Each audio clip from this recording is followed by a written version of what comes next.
So I'd like to welcome you to today's presentation. I'm George Blumenthal. I'm the Director of the Center for Studies in Higher Education, and I'm really pleased that we're able to bring to you a panel talking about foreign influence, rhetoric, and internationalization at UC Berkeley. If you're interested, next semester, in fact on March 31st, we will be convening yet another panel on international issues in higher education. So stay tuned for that and watch for the notice for that as well. But today's panel of distinguished guests, I'm really pleased that they were able to take the time out of their busy schedule to be with us today. I'm going to introduce the convener of this panel, Lisa Alvarez-Cohen, who is the Vice Provost for Academic Planning and Senior International Officer at Berkeley. Lisa also holds an endowed chair. She's the Fred and Claire Sauer Professor of Environmental Engineering as well. But I have actually known Lisa in another context in her role in the Academic Senate. She served a few years ago as chair of the Berkeley Division of the Academic Senate. And maybe 15 years ago, Lisa was also on the Academic Council as the chair of the university-wide Committee on Educational Policy, which she did an excellent job on. So without further ado, let me introduce Lisa Alvarez-Cohen.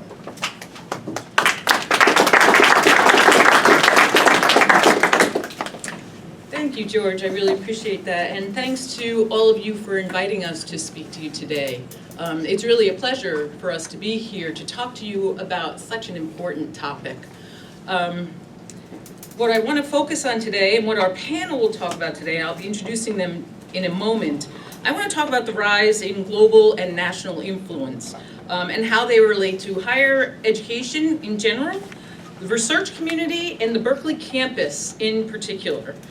The impetus, I believe, for George inviting us here is that we have been, on this campus, we have an international engagement policy task force that has been tasked by the Chancellor and Provost to actually think deeply about global engagement, what it means to our campus community, and how we might go forward in a way that allows us to take full advantage of the wonderful elements of global engagement while still being in compliance with whatever federal rules are associated with that.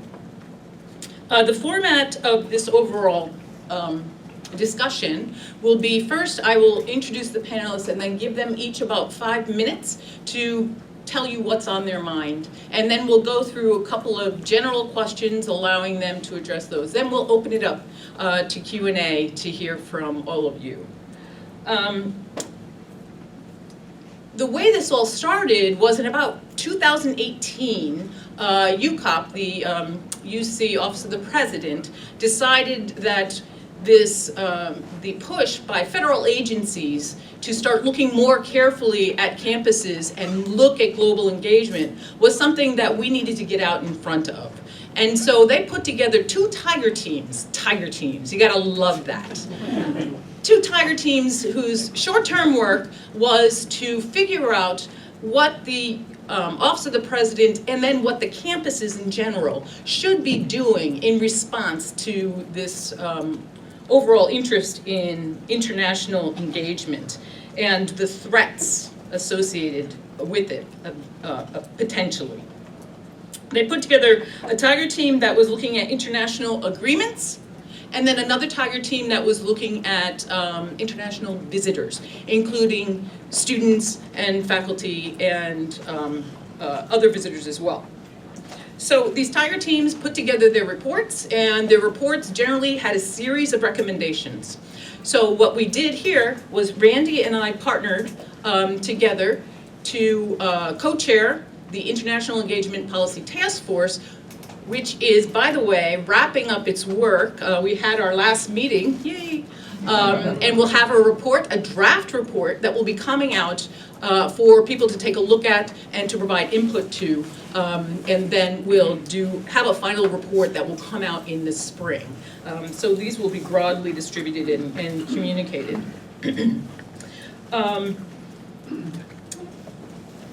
let's see, what I wanted to tell you about this, oh, yes, there were a couple of important things I wanted to tell you about this before delving into it in more detail. One is that as senior international officer, I meet with the other senior international officers of the other UC campuses. I also meet with the other senior international officers of the Pac-12. Which is very interesting. But what I want to tell you is in mobilizing this task force so quickly on our campus, we really got out in front of the other campuses. And this is great because what we wanted to do was, our thought was what we do can be used as a model for the other campuses so that they can have a template, as opposed to having to see somebody else's template and follow their lead. And so that's a pretty exciting element of this, I think. The task force was structured with 3 different groups. One to cover international agreements. These are similar to the Tiger Team breakdowns. One to cover visitors. And then the third one that's really important to us as a community is for the communications part. Because you might have seen the Chancellor's announcement last semester about our sense of community as a campus and our thoughts about supporting and really appreciating our international collaborations.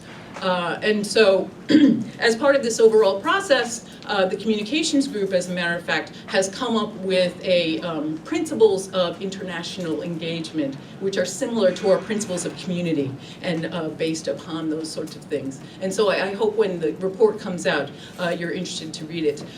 So this task force was made up of a combination of people.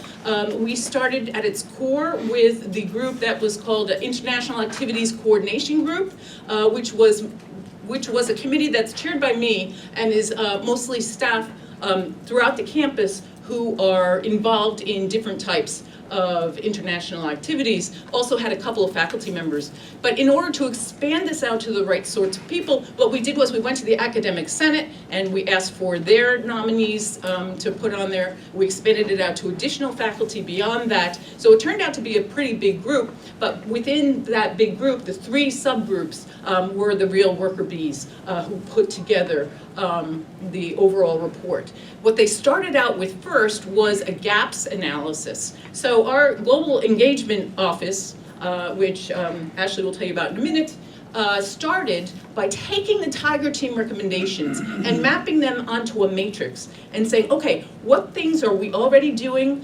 What things are we missing? What things should be assigned to who? And then those were distributed out to the 3 subgroups, and then the 3 subgroups started to do their work and came up with a series of recommendations, which we'll hear some more about.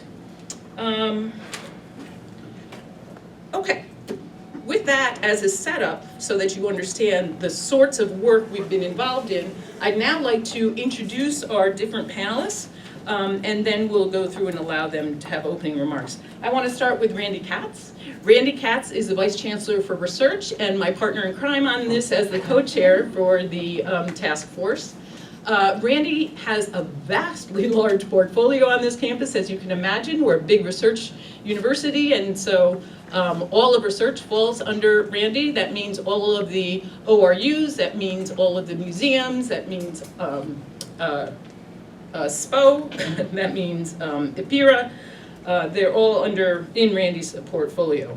So he's got primary leadership in research policy, planning, and administration, including relations between university and industry, research compliance, etc. Next on my list is Gina Banks-Daly, who is the Director of Federal Government Relations in the Office of Government and Community Relations. So as you can imagine, that's going to be a really important element of our communication strategy. She works to maintain a positive relationship with the Congress and executive branches of government and serves in leadership capacities for the Association for American Universities, the Association of Public and Land-Grant Universities, APLU, and she's been directly involved in advocacy at both the local and the federal level. Next, we have Pat Schlesinger, excuse me, who serves as the Assistant Vice Chancellor for Research Administration and Compliance. Includes oversight of Berkeley's sponsored project office, which you all are familiar with, the Office for Protection of Human Subjects, Office of Animal Care, Conflict of Interest Committee, and Export Control. Export Control, that's a very important one of this task force. Pat also serves as a campus research integrity officer. I didn't even realize that we had an officer for research integrity. That is so cool.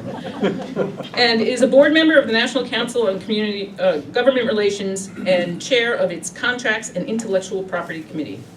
He also co-chaired the Subcommittee on International Engagement Policy Task Force, one of the 3 subcommittees I was talking about.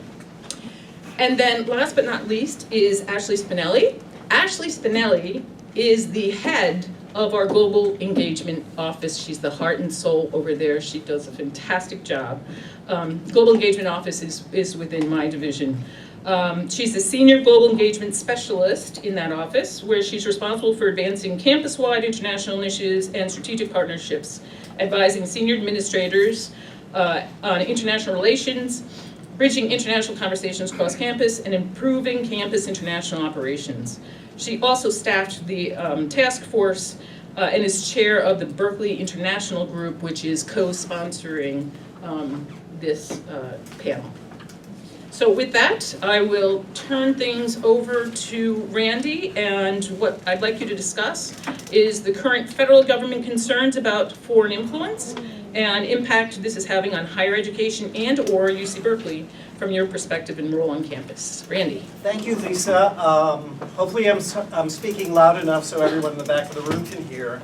I just want to use this opportunity, first of all, to thank you all for coming and being interested in this topic. It's a pretty big one for both our campus and for universities in the United States. And I want to kind of set the table by how I began to hear about this particular issue. I have to say that after being on the campus for 36 years, this is the first time I've really heard the term research security or research protection. It's a new terminology that has emerged over the last year or two. And probably about 2 years ago, I first really started hearing about issues that were being brought up in Congress about foreign engagements of a variety of kind, particularly in terms of research. So the issues first emerged under the National Defense Authorization Act, the funding for the Department of Defense a couple years ago, where there was language that was inserted about really an effort to restrict how universities were working with particular sensitive countries in terms of our research collaboration.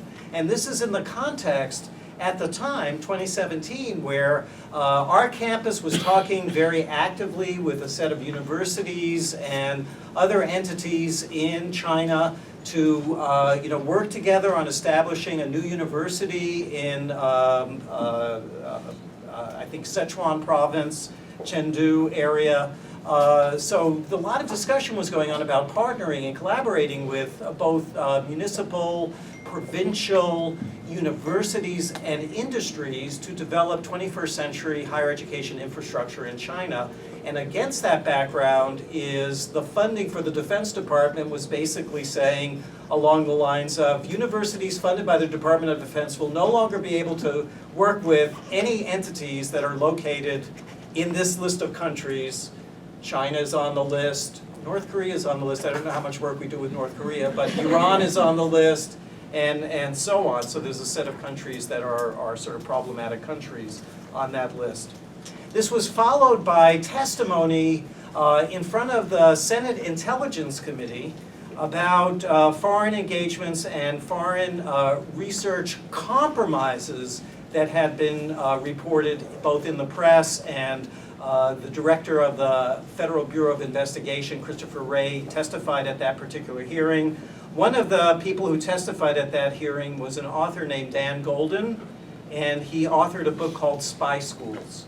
And he related the story of a research project funded by the Department of Defense at Duke University, which I see an EE colleague in the back of the room. So the idea of this project was to build basically a Star Trek invisibility cloak. I mean, that seems like a wild thing for the Department of Defense to develop. What it was basically was an investigation in a set of technologies that would allow radio waves to be bent around an object so as to make the object essentially appear, quote, invisible to those radio waves. It doesn't make the glass of water disappear, but as far as radio waves are concerned, it's like it wasn't there. It doesn't reflect the radio waves. There was a Chinese postdoc who was working on that project. The Chinese postdoc stole intellectual property, stole results. This is how Dan Golden is presenting it. Stole results, took them back to China, started a company, and what they didn't really say in the testimony is what the company was doing was to develop fifth-generation cellular technology for better antennas to be used for telecommunications. It had nothing to do with making Chinese missiles invisible or Chinese aircraft invisible. And the thing that's very interesting about the book that he wrote, Spy Schools, is the rest of the title of the book is How the CIA, the FBI, and foreign intelligence agencies are kind of like working with universities to find spies. So half the book is about the United States' own efforts to identify foreign nationals to go back to Iran, to go back to China, to go somewhere else to spy for us. And half the book is about, you know, what they do to spy on us. So this has really led to a lot of complicated conversations in Washington about the United States universities, our open candy stores. We're making our research results, we're not trying to protect them, they're going overseas and so on. And I don't want to minimize the fact that there are issues that involve faculty, senior faculty at major universities around the United States who have been collaborating very extensively with entities overseas in certain of those sensitive countries, where sort of ideas, early stage intellectual property and other things have been leaked in those collaborations. Whether it was by design or whether it was done by accident, the government has been investigating very vigorously those kinds of things. The bottom line for our campus is we do need to up our game. We do need to communicate with our faculty where the bright lines are in terms of the difference between collaborating with a foreign institution or consulting with a foreign institution. Are you there because they're picking your brain how to do something better? Or are you there because they actually bring something to the table for a productive, collaborative research engagement with them? So we want to, keep our open international collaboration going, but we do need to be sensitive on, the kinds of flow of information. Is it a consulting relationship? Are you being compensated for it? And all of these things, and then it falls under a set of policies the university has in terms of your commitments outside of the university and the requirement that they be disclosed. So clarifying a lot of these things has been a very active area and will be part of the report that comes out. But there are issues. I think we are ahead in terms of the work that our committee has been doing, our task force has been doing. But there's a major communication challenge ahead on how to instruct our faculty, our postdoc, our graduate students about what is and what is proper collaboration with foreign entities. Okay, so I'm going to give a quick legislative history, which Randy kind of alluded to, and then talk a little bit about how UC has been engaging in DC in some of these discussions. So as Randy said, it was about 2 years ago, there started to be testimony and hearings, mostly from the intelligence community. So in the House and Senate Intelligence Committees, there was testimony about concerns about economic espionage, intellectual property theft, and they kept talking about one company over and over again, and that was Huawei. So that was really the first we had heard, at least publicly, about some of the concerns that had been had. As a result of, and actually it's interesting to note that when these hearings happen, and a lot of the work that's been done in DC has actually been done on a bipartisan basis. And how many issues can we talk about that are bipartisan right now? So it's important to note that this does seem to be coming from both Democrats and Republicans. These And concerns. both of our senators are on the Senate Intelligence. That's correct. So Senator Feinstein and Senator Harris have been very engaged in these issues as well. So because of these concerns about Huawei, the Department of Commerce decided in May to list Huawei on its entity list of restricted parties, which you can ask Pat a bunch of questions about. And the other kind of legislative body that's been doing a lot of work on this, also as Randy alluded, is the House and Senate Armed Services Committee. So they have jurisdiction over the Department of Defense.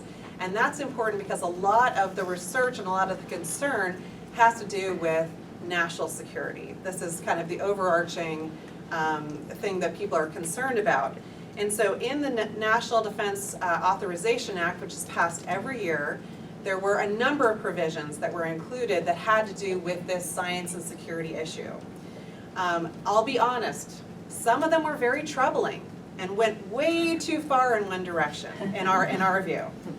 And so what we have done as part of this, we've joined forces with the higher education associations like AAU, APLU, UC Office of the President, COGR, and others. So when we see legislative proposals that either would be impossible to implement, fly in the face of academic freedom, et cetera, choose your reason, what we do instead is engage and try to give a real world grounding to what these things would look like, and also propose things that would be helpful.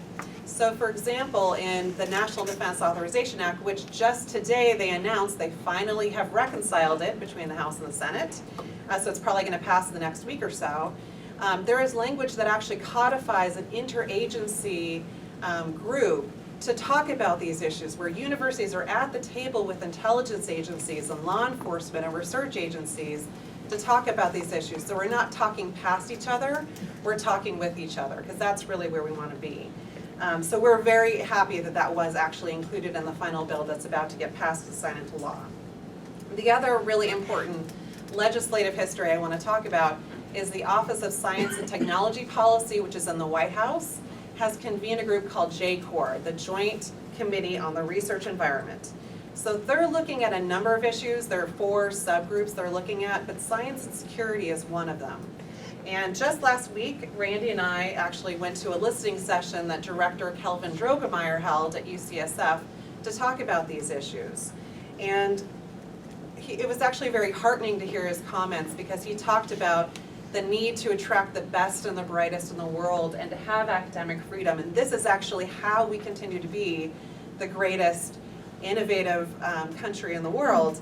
But we also need to have more disclosure, we need more transparency, because not only is that important to try to make sure there isn't nefarious action happening, but it's also a value that we hold dear, is transparency, integrity, and that's really what they're doing going forward. So it's not about a country, it's about a set of values, and applying that set of values no matter where you come from. So I know my time is short, so I'll just say how UC has been engaging in this.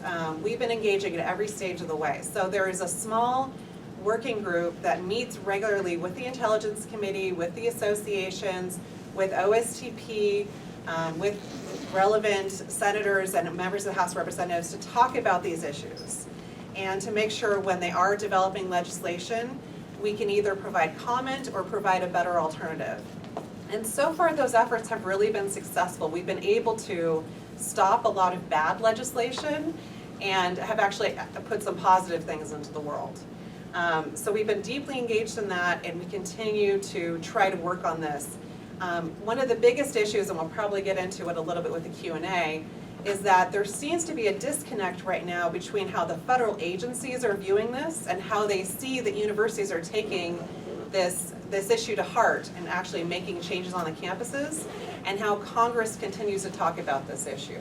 And so that's actually, I think, the next big thing we need to work on, is making sure that Congress is aware of all of the actions that are being taken by universities and the federal agencies, because we actually have heard these concerns and are making changes just as we have talked about. So I'll stop there.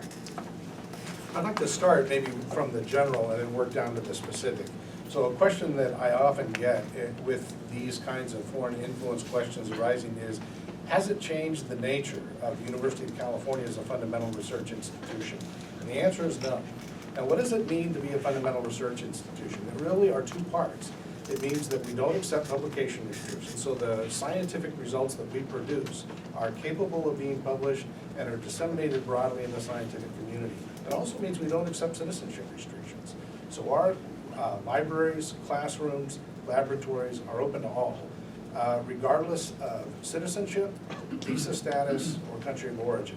So just to say, as a starting point, this is the world we operate in. Now, of course, there's classified work that is done at the national laboratories. But I'm talking about the fundamental research that happens at UC universities has not changed, and our views about what people are doing and what kind of research we're doing has not changed. So now, where we are now running into issues with the federal government? Well, it's really over the federal government's belief that there are certain researchers and principal investigators, not at Berkeley necessarily or UC necessarily, but all over the country, that have not been forthcoming and fully reported when they were working for other employers on research, other universities. They didn't fully disclose that to their own universities and to their federal sponsors. And that is the issue that we're really struggling with now. So to kind of get more specific, the sorts of areas that, for example, the National Institutes of Health have asked us to look at are really four. One is the conflict of interest. So we already have very clear, well understood rules, but their guidance recently has pointed out that a lot of times people think of that in terms of domestic work they have. And as Randy pointed out, they're very interested in all sources of financial interest that might come to bear on your research. The second area is conflict of commitment. Now that's an interesting one when you think about it, because that is an internal university policy that requires you, when you have outside activities, to either get prior permission or to report on it on an annual basis. But those are the sorts of items of information that they feel have not been adequately reported to the institutions. And NIH will be the first to tell you, hey, we think the universities are not trying to hide stuff from us, that they're not getting the information in the first place. The other two areas are what is sometimes known as other support by NIH or current and pending support by other federal sponsors. And that is basically, if you've got other projects that are funding your research, they want to hear about it. Now, I've got to say, this is one of the things that has kind of changed, because I think most people feel that, well, what they were reporting under current and pending support were other projects funded at that university, right? I have an NSF grant, I also have an NIH grant, and then I get another NSF grant. Those three things get reported under current and pending support. They've all come to Berkeley, they're all funding my research. A lot of researchers, I think, thought that, well, if I have a 9-month appointment, what I do on my, the other 3 months or on my own time, that is totally not of interest to the federal sponsors. I should say that's not their view. What they are saying is, we might have made a different choice about, whether to fund you or at what level to fund you if we knew that you were also a professor at another university and had, significant resources there to do your work. So that has become an area of contention. And they want to know about the affiliations. And so even things like, where you would put on your bio sketch, the other universities you work for, now they want to say, look, you either put it there, and if there are page limitations, then put it under your other support if you're getting any kind of significant financial resources. And then the final area is foreign component. And one can imagine, given the current environment, that they're very interested in that. I think most of us thought, prior to about a year ago, that if it was going to have to be some significant part of that NIH-funded project, let's say, that was performed overseas that would be reported. Now they're saying if there's any other kind of even in-kind resources that you're getting that relate to your project, they want to see that. So why are we taking such a strict or a strong response to this? Partially because we're seeing strong enforcement actions. So there have been investigation letters issued across the country. There are over 250 researchers involved, some of whom have already been terminated as a result of not reporting. And we finally have a criminal indictment of a university professor who did not acknowledge that he was getting support in the summer from another Chinese university, while he was also claiming summer support from the U.S. Now, I mean, I think some of us would look at that and go, well, look, that's your standard double dipping. Of course, that's not correct. But I don't think people expected to see a criminal indictment based on that. And basically, there was a count for each agency, and because he had turned the forms in electronically to his office that were not true, he also had a count of wire fraud. and we'll see if he's convicted. But it is a totally changed environment. So that's, you know, essentially what we're working with, and what we're doing in response to that is continually not only monitoring what the agencies are doing, updating our own guidance pages, and performing more one-on-one training or, you know, group-by-group type of training. And with that, maybe I'll turn it over to Ashley. Great, so I approach this from a slightly different perspective. I work out of the Global Engagement Office, which is the central international office at the UC Berkeley campus. But to put this into context, we, within my office, we're a 3-person staff. We do report up to senior administration, but our office is not responsible for policing or mandating where international partnerships are formed. Our administration takes a very decentralized approach. International partnerships are happening across the Berkeley campus all the time, whether that's faculty-to-faculty collaborations, study abroad programs, inbound international student programs, and these are determined by the individual colleges, schools, organized research units, or individual actors, faculty, administrators, who are initiating those partnerships. So with this backdrop, the task that we create a streamlined one of the things that the Office of the President asked us to do is to create a streamlined process for vetting international partnerships. At a university like UC Berkeley, that's a very tall order, so our approach was to kind of first look at our campus operations. One point that I want to hone in on is that the campus and the committee and the task force was very focused on remaining open to international visitors, scholars, and students. This is critically important to our academic enterprise and our research. If we're not engaging globally, we are not going to be a globally recognized campus. That's just a fact. So there is no intention to close in. There is no interest in, you know, scrutinizing partnerships only because they're from a certain country. What we wanted to do is create a kind of balanced, streamlined approach so that practices were applied consistently, so we don't have people in offices unintentionally, you know, hearing something in the news and imposing that bias or concern on their decision as to whether to move forward with a partnership. So putting some practices into place that would help the campus conduct due diligence, whether something is happening with senior administration or in a small organized research unit. Just a few notes about the task force. A lot of the compliance and risk management gaps that have been identified by the group, again, the reports have not yet been distributed, so I'm going to talk kind of high level rather than specific recommendations that have come out, are due to a product of this decentralized nature, so it's very hard to put in checks and balances at every step of the way to ensure that we are always in compliance, but what we can do is communicate effectively and ensure that some best practices are disseminated. Again, on a large campus like UC Berkeley, communicating to all of our faculty who are doing research internationally, I would imagine that the majority of faculty members have some sort of international collaboration on this campus. So this is a very challenging topic for us.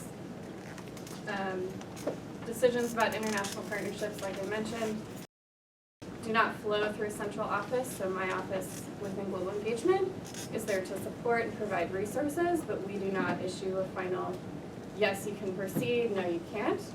And that creates some challenges for the campus, but it also is part of the bread and butter of UC Berkeley. We, trust our faculty, we trust our administrators to form partnerships that they deem most important for their activities. Some of the areas that we've been looking at as major challenges with this backdrop, outreach and communication, just reaching all of the corners of this enormous campus is a huge challenge.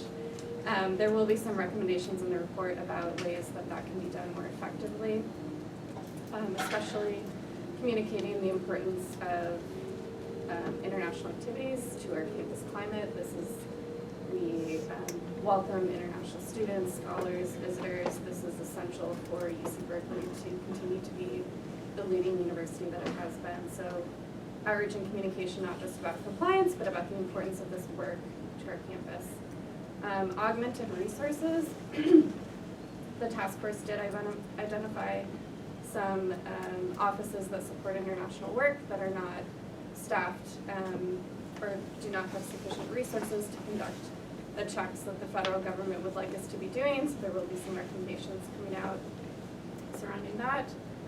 Improving our protocol for visiting researchers and scholars, so ensuring that the various units around campus that are bringing in researchers to Berkeley have some kind of standard best practices, and also the support from the central office when they have questions.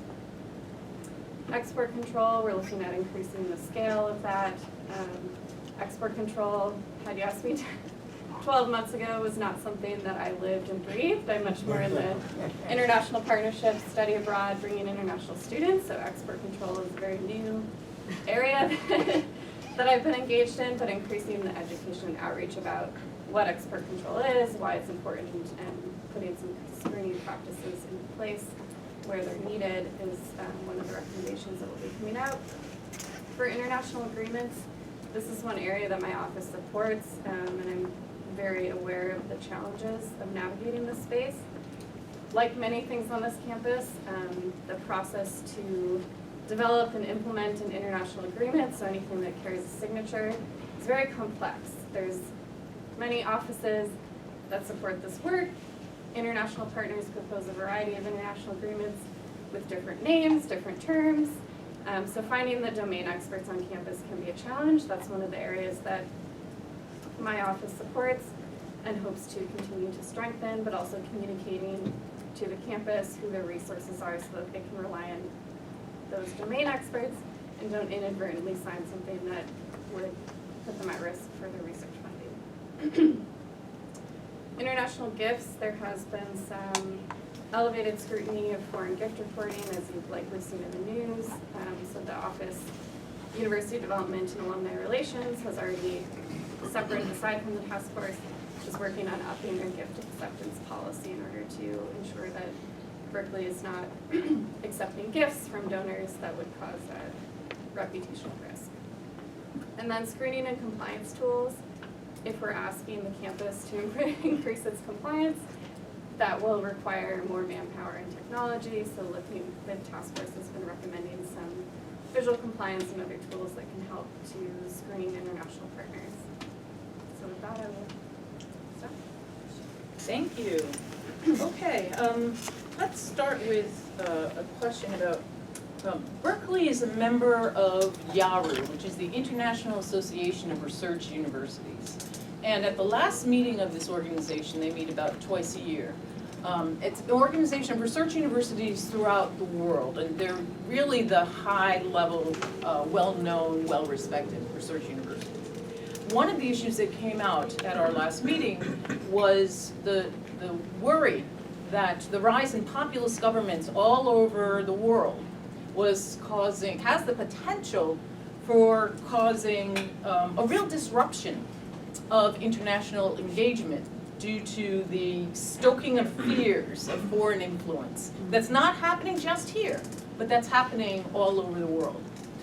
Given that, from your perspectives and role on campus, what do you think are the biggest concerns that challenge our campus in global engagement, and what can we do about it? Small question. Yeah. Okay. So I think University of California has a very rich, maybe even colorful history with respect to some of these issues. So I think that some of the underlying principal policies, like we will accept no sponsored research projects that have as a prerequisite that they discriminate based on national origin, goes back to the loyalty oath controversy of the 1950s. I suspect that's the historical background. So having a sort of open, free, scholarly exchange environment on campus that does not discriminate against national origin. We do not do, sort of confidential research on the campus. Everything is intended to be published. I think really sort of has its roots in the challenge to academic freedom that scare of the 1950s sort of introduced. So one of the most important things is to remember our underlying principles and in the way in we operate, and the way in we communicate, and the way in which we advocate for those academic freedom principles. And then a very big concern that we have is the way that this will have an impact on campus climate. So again, hearkening back to the loyalty oath controversy of the 1950s, if you are young enough to not know what the heck I'm talking about, check out the Wikipedia University of California loyalty oath. It basically was as a prerequisite for employment at the University of California, you had to attest that you were not a communist, had never been a communist, had never advocated for the overthrow of the United States government. Talk about academic freedom, you know, it's kind of, so I mean in the current environment, are you from one of the countries on the sensitive country list? Are you a Chinese or Chinese American faculty member, postdoc, graduate student? Do people around you suddenly feel that you're spying for the Chinese government? Are they saying snide, nasty things about you? Are they making sort of passive-aggressive jokes about where your actual loyalty resides, the United States or some foreign country? It could also be Iran, or it could be Korea, or it could be almost anything else. This is not tolerable on our campus, and that was in part the motivation for the communication from the Chancellor, the Provost, and myself approximately a year ago, or towards the beginning of the year, to remember what our underlying principles are, to have an open, accepting kind of environment on the campus as one of our core fundamental principles. Good, thank you, Regina. Well, actually, it's interesting, the idea of the campus culture and the culture needing to be really at the forefront of trying to push back against any sort of closing in that might happen as a result of the rise of populism. You know, I think that it's very important when we talk about things from a federal perspective, there has to be a distinction between talent wars and espionage. So what I mean is there are some concerns. We're currently in a trade war with China. We're trading tariffs back and forth, and there has to be a distinction between bringing the best and brightest graduate students, training them in these critical, emerging, innovative research, as we do at UC Berkeley. We would hope that they would have a place to stay in this country, but if they choose to go somewhere else, that actually grows the field. That's not a threat to us. Whereas if they are stealing intellectual property and taking it somewhere else, that is a crime, that is a theft. And I think that we need to make the distinction as we have this pressure to sort of close in and say, you know, for example, if you are from a sensitive country, we're not going to give you, we're not going to allow you to be a graduate student in these fields that we consider to be of national security interest. You can imagine what some of those fields would be. It could be AI. It could be genetic engineering. It could be these fields that we need the best and brightest working on, and it doesn't make sense to try to close that off. What I think we should do is try to make an environment as welcoming as possible so people will stay. So that when we have the best and brightest on our campus, they want to stay and we allow them to do so. Yeah, I just add, you know, as a global university, we're, you know, committed to international research as part of our DNA. And it's getting bigger, it's not getting smaller, right? So we have to figure out how do we thread that needle between greater concerns from the federal government and our own expanding international research portfolio, because you know our researchers aren't trying to cure cancer for the United States or come up with more sustainable energy for the United States. They're trying to do it for the world. So I think the way you get to that solution is make sure, it's kind of twofold. One is you have to make sure you're doing what you're supposed to be doing already, right? Which is, you know, to the extent that we are required to disclose things, we need to make sure we're doing a good job disclosing those items. And we talked about that earlier. The second thing is to make sure that we don't see backsliding on what the different roles of institutions are at the federal level. And that's how we have to stay engaged with them, because you know we are seeing some statements, fortunately not from the agencies that you know really understand this issue, but we are seeing you know from congressional staffers and things like that. Well, maybe you know not all bits of fundamental research really